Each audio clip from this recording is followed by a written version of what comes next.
Then you go to the next shop, and it keeps happening, right? Basically, scalpers are giving people depression, anxiety, and mental illness. You do bring up a point, though. Okay, Hot Wheels coming out with all this cool stuff. You were also talking about error cards. So a lot of that stuff also ties into scalpers, right? Scalping and things like that. And you said that all this kind of started you and Lance because of scalping. What is your stance on scalping, and how do you think that affects the market? I personally dislike scalpers, and I have been quite vocal about it. I mean, to each his own, really. I mean, I'm not going to go around like the principal saying, "Hey, you can't do that."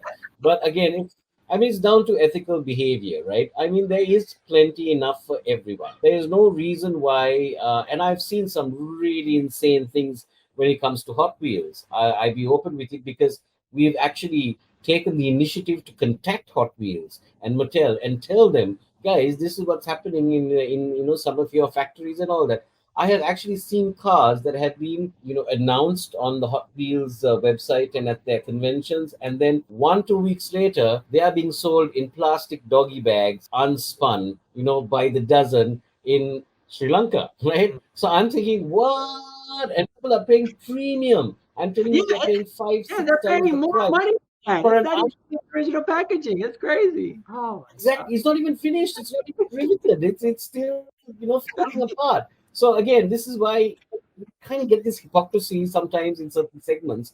As for scalpers, I mean, come on, guys, really, it's really you the frustration that people feel when they get to a Hot Wheels stand in the hopes of getting something new, and forget about things like treasure hunts. Okay, I mean, we all know that that is a lost cause. Trying to get yourself a treasure hunt in the wild is about as easy as asking feathers from a tortoise. But even the mainliners, I mean, there's absolutely no reason why you should force people. I mean, you're literally forcing people to pay extra just because you want to make a bit of money off it.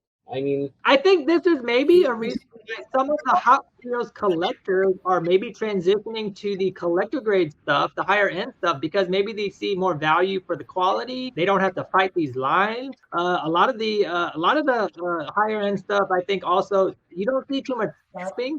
You'll see every now and then someone's doubling the price just to see if they could create that artificial hype again. But for the most part, especially like me as a reseller, I try to stay as close as possible to MSRP and just try to get these into the hands of people that could really enjoy it, because I think that's the most important part, right? Is to be able to just enjoy these cars, being able to get one and just enjoy it instead of having to pay double, triple, fight lines. a lot of the times I try to tell people to look at it from a human point of view. Forget about everything else, right? Look at it from a human point of view. You are a collector who, is about to go out and spend the day looking for your favorite Hot Wheels. You've seen it online, you've seen people talking about it, you're really excited, you're pumped up, you're thinking, yes, today is gonna be the day I'm gonna get that Mazda RX-7. I really like that RX-7, really like that Mustang. Oh my god, they've got an Aston Martin Valkyrie as well. Really would like to get my hands on that. So you go out and you go to the first shop, and the first shop goes, oh, you kind of missed it. This guy came, he took the box, he emptied the box and everything.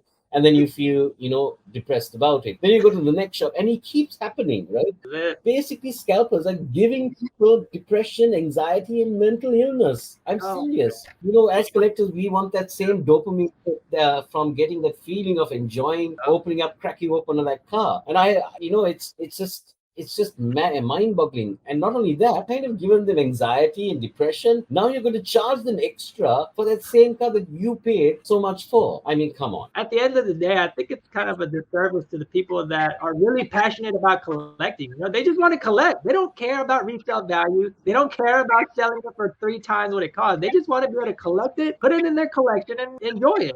The You internet has opened up the window for a lot of things like that. So, kind of like bad mouthing brands, things like that. There's a bad side to the internet, but there's obviously a good side, right? Because you're able to promote your magazine, your YouTube channel and things like this too. So